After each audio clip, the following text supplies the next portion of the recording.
Hello and welcome to this week's episode of Higher or Lower, the show brought to you by Spreadex and Sporting Index and oddschecker as we look ahead to the weekend's football and say if we think the results of the spread betting markets will be higher or lower than the midpoints. I'm your host, George Ellick, delighted to be joined by Dan Worth. Hello. And Jack Wright. G'day. International break next week. Yes. So this is the last show of the, well, no. There's no show next week. Yes. Yeah. Last international break of the year. No more international breaks till March. No. And then the World Cup. Wow. Goodness. It's exciting. It is. But none of that now. We're going to start in the Championship with Friday night football. Dan will be devastated that his beloved Reading are playing on Thursday night, so just a bit early to be included in the show. A little bit. I'll be siding with Reading if that was against Stevenage. We'll clip that up. Okay, that's good. If they win. Wow, just you're backing my boys. Yeah. Watford hosting Bristol City. The total goals is the market we're looking at here. With Spreadex, the line is 2.6 to sell, 2.8 to buy. Friday night football in the Championship, under the lights. Is it going to be goalsy? 3, 2, 1. Yes, it is. Yeah, I mean, this could be really goalsy, couldn't it, Jack? Yeah, I think so. Yeah. Watford were my nap last week, if you remember rightly. Just their goals against Middlesbrough, and they got 3. Yeah. And we all hit our naps last week, so that was good, wasn't it? Fantastic. That was nice. So, happy days. And I backed Watford to be scoring goals last week. They do, at home, generally. Strongest home record in the league behind Coventry as far as points per game is concerned. 13 goals scored, 2 or more goals in all but one of those games, so 6 from 7 across all competitions this season. At Vicarage Road have gone over this line, higher than this line. So very nice indeed. So 7 of 8 actually have seen 3 plus goals. They've only failed to score in 1. They've only kept 1 clean sheet, so that fits in perfectly well. And they've got Bristol City visiting, who are stronger away from home than they are at home. And coming off the back of a 5-1 drubbing at Stoke in their last road trip. So their first defeat away from home. So again, I think they'll still have fair amounts of confidence coming into this one. They need to turn it around. Obviously, I haven't had a couple of defeats, but 3 of their 6 have seen 3 or more goals. Only failed to score in 1 on the road as well. So yes, you're right. I think it does scream goals on Friday night. Yeah, I'm totally with you. Watford looking to be a real vibesy team. Javi Gracia's come in and made some changes to the starting lineup with Edo Kayembe coming out, Musa Sissoko coming out, playing a few more of the kind of more attacking younger players. Quadro Bar in particular is a brilliant player down the right hand side. Rocco Vatta's sustained an injury, which is a blow, but for the most part, just a good attacking unit and also not the best defensively. Bristol City's injuries seem to have caught up with them, and they're struggling at the moment. And having conceded 5 last time out, it wouldn't be a surprise for me at all to see Watford put them to the sword, but also Bristol City carry a big threat themselves, and under Gerhard Struber, I think will be a team that continue to entertain. So yes, I'm in agreement here. I think over 2.5 is a decent bet.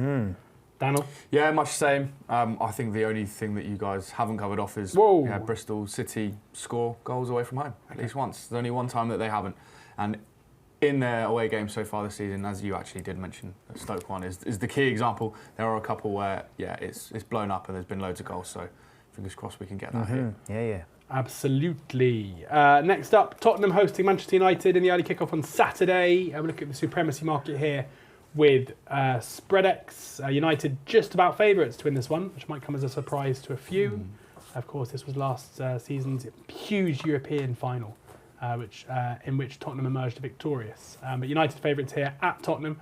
0.15 is the midpoint, so higher here is a United win. Lower is Tottenham or draw. 3, 2, 1. Yeah, I feel like for the first time ever, I'm kind of getting United right at the moment on this show. And again, I think there is a bit of a gap between the two sides at the moment here. I'm really concerned by the way that Spurs are playing at the moment. Yes, I know they had a resounding midweek victory against Copenhagen in the Champions League. Copenhagen were poor there, and the fact that Spurs were still able to continue adding to their goal tally when they were down to 10 men, I think says a lot about their opposition. This is mainly, we spoke about the Chelsea-Spurs game last week, and I think you and I got that one right, Dan. Spurs were absolutely terrible in that game. Like that was one of the worst performances I can remember seeing at home in a big game by a Premier League side. And I think Thomas Frank's coming under some serious pressure. We saw the issue with Jed Spence coming off the pitch, where he basically ignored Thomas Frank, more than ignored him. He kind of seemed to shout at him as he went past. We saw Simmons come off in midweek and give a similarly really, really upset reaction. feels like a very unhappy camp right now, Spurs. And even though they started the season with a decent points tally, and there was, of course, that win against Manchester City, I think this is a case where things are much, much worse on the pitch than they look when you look at the league standings and everything else in their points tally. And I think I have a feeling that in the next couple of weeks there'll start to be speculation around Frank's future, as bad as they're playing right now. So, unlike that, United are very much in the ascendancy, playing way better. The results have caught up with the underlying numbers now that have been strong all season. I think they're just a better team, and I think they'll win. Dan? Yeah, that's fair enough. That is fair enough. Tottenham have got a really strong record against Man United. They've won the last 4. Don't everyone recently? Won 5 of the last 6. Unbeaten in the last 6 against Man United. But as you mentioned, Tottenham have been pretty poor recently, and particularly at home, as we covered off last week as well. But I'm just not that convinced with Man United. I know, and you're not wrong, I know what you're saying about the underlying numbers look pretty decent. But I think what did they win? 3 games in a row, and people are already starting to think, oh, Man United are back. I've seen people talking about, can they challenge for the title? They're a massive club, so why can't they? It's like just one step at a time. And I think purely because Tottenham are at home and I get both results onside, plus the fact that I'm not that convinced of Man United, I think I have to go lower here. Yeah, it's pretty much the same reasons as me, really, getting both results onside. About Tottenham have been atrocious at home. There's no getting away from it. Only West Ham and Wolves have picked up fewer points on home soil than them in the Premier League so far this season. I still just have that issue with being super confident about Manchester United, especially on the road. They've only won 1 of their last 11 domestic away games. They lost 6 of those as well. So although the processes are looking quite good, turning that into actual wins on the road, which of course they need here for us to be going higher, they have struggled in that, and they do have a really poor record in London. And I know some of that's a lot of that's going to be historical, going back last season before. But 3 wins in the last 25 visits to London in the Premier League, and they've lost 16 of those games as well. And I just think that I always look at that Man United midfield when it comes to me, whether I'm going to be siding with them or going against them. And is there more energy, is there more bite in the opposition midfield? And I think that Tottenham have got that. And I think to get a draw here wouldn't massively surprise me. So to get that onside here is the deciding factor for me going lower. Okay, next up we have Sunderland hosting Arsenal. Sunderland with a midweek or a midweek? No, weekend draw. Monday night. Monday night, that's why I got confused. Both. Monday night draw at home to Everton, and again they play pretty well. Granit Xhaka getting his first goal for the club, and this is Granit Xhaka facing his former club Arsenal for the first time as a Sunderland player. Total goal minutes is the market here, 129 to sell, 139 to buy, 134. It is the midpoint. 3, 2, 1. Yeah, it's a high line, but I've got a very clear way that I see this game going. Go on. Sunderland will sit very deep. Arsenal will have loads of the ball. Arsenal will probably get quite a few set-piece opportunities, but Sunderland are very good in the low block, and under Régis Le Bris don't give much away and will frustrate Arsenal. But the goal will come, because inevitably with Arsenal it does come, and that will be probably from a set-piece situation rather than unpicking the low block. We saw this was the case in the Champions League, where it took them a while to get the first goal, then 3 came. I think this is a case where I won't need many goals to go over this line. It wouldn't surprise me at all if it's 0-0 at half-time and we still go past 1-3-4. So looking to exploit the low line with late goals, because the way the game is going to unravel rather than plenty of them. Jack?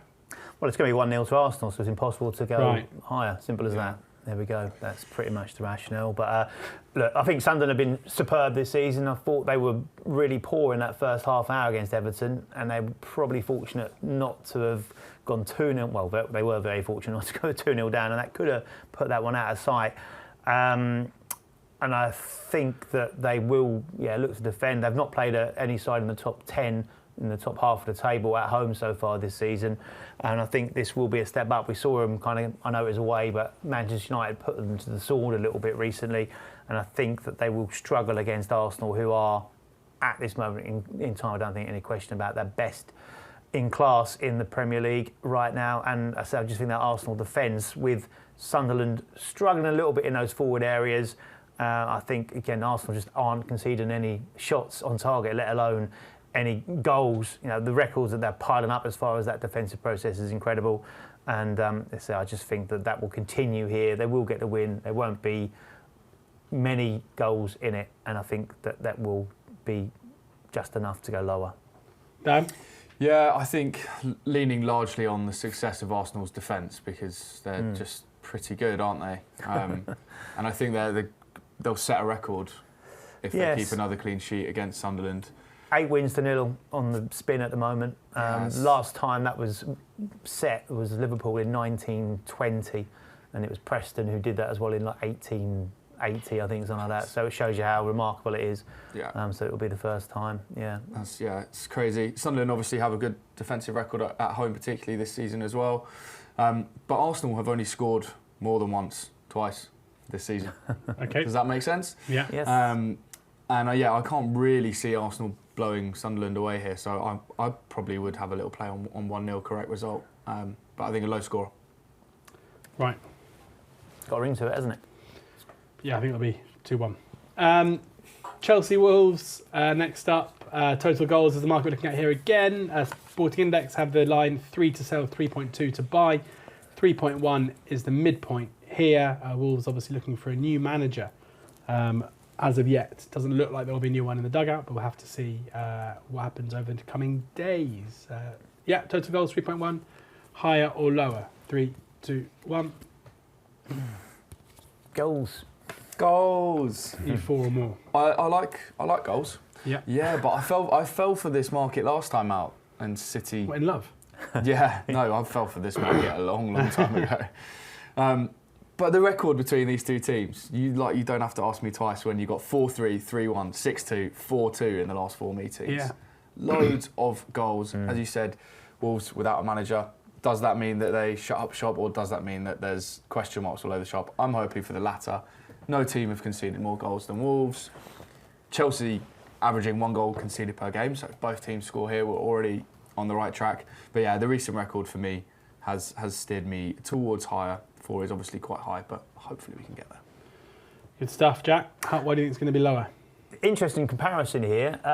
James Collins is currently set up to be the interim manager this weekend, and he has took that role before, jointly with Steve Davis, when Bruno Lage left. Yeah. In between, just before Julien Lopetegui came on board. Oh, that was a lovely little pronunciation. Oh, thank you very much. Lopetegui. On board. Oh. Yeah. And their first game as interim managers was Chelsea away, which they lost 3-0. So that'll do for us here again. Perfect. So I feel Wolves aren't going to do a lot of the lifting as far as goals in this game are concerned. So it's a case of are Chelsea going to be able to blow them away? And although they have conceded the highest amount of goals this season, Wolves, most of those come at home. Their actual away process is not bad. They've actually got the 5th lowest expected goals against away from home in the league so far this season. So that's pretty good.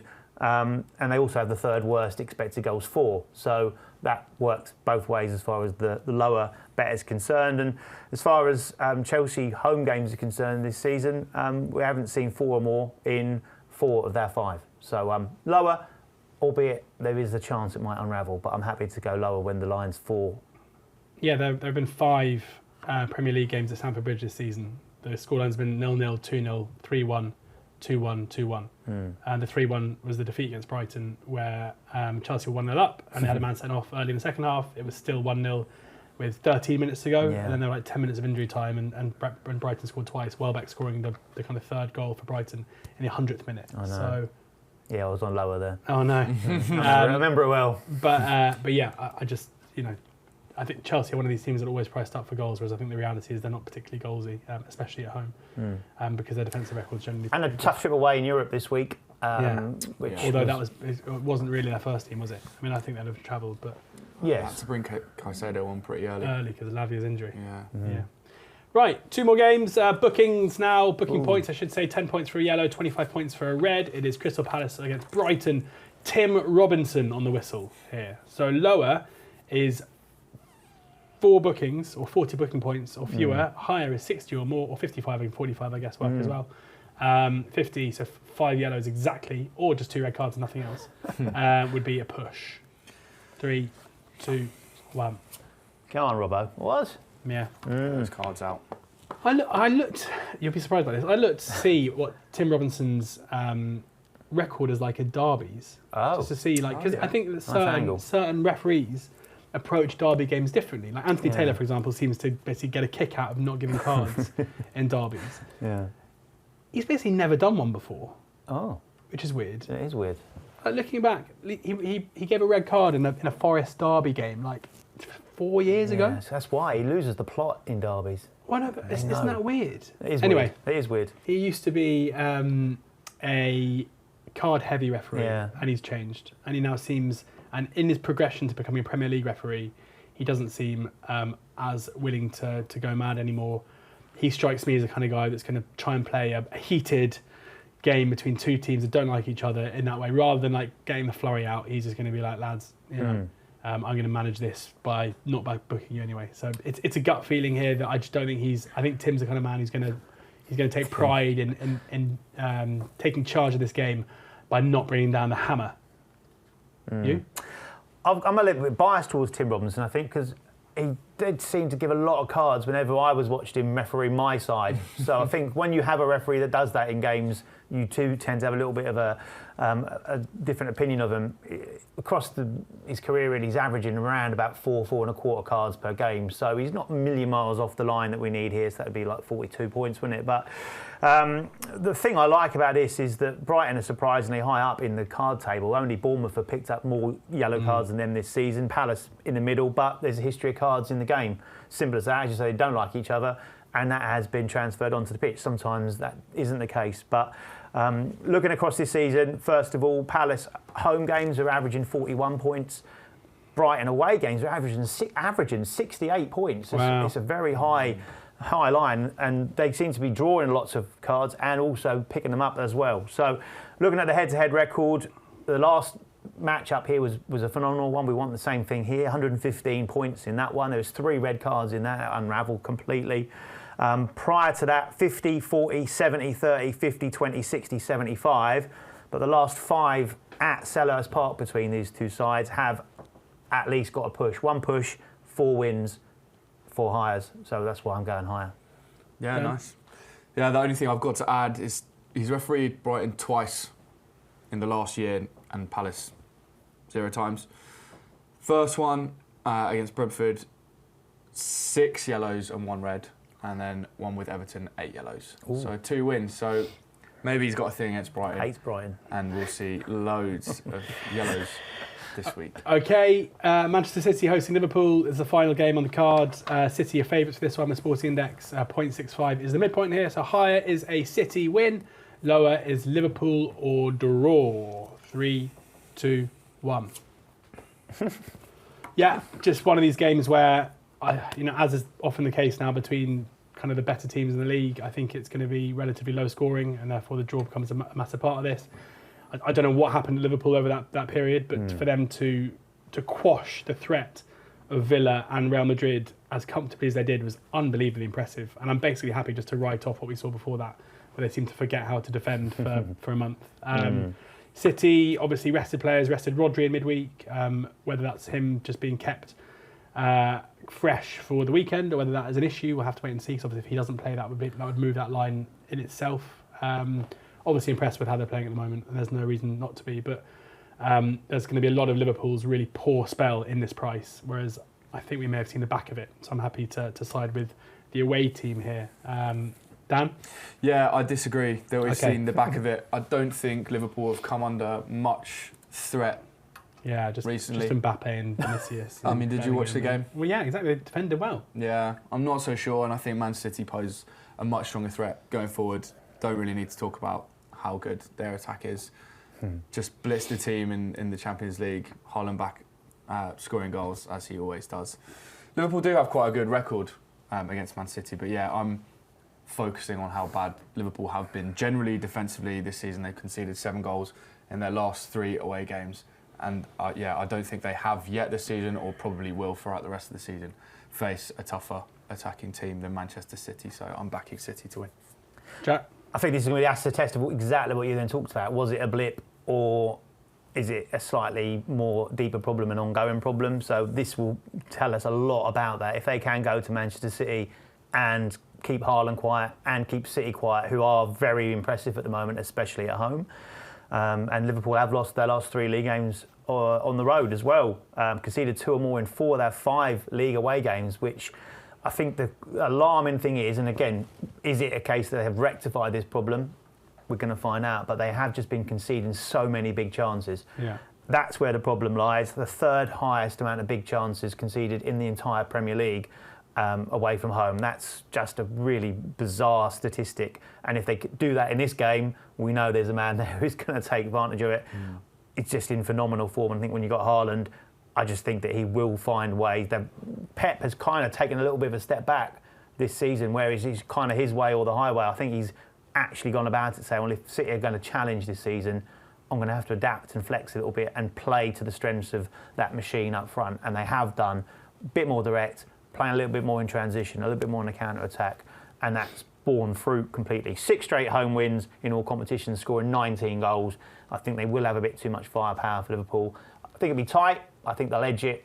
And the fact that any City win does for me here is the reason I've gone higher in the end. Good stuff. Nap time now. Best bets of the week. Dan, let's start with you. Yes, I'm going back to Crystal Palace versus Brighton, and I'm buying time of last goal at 66.5. No team have scored more second half goals in the league than Brighton, 13.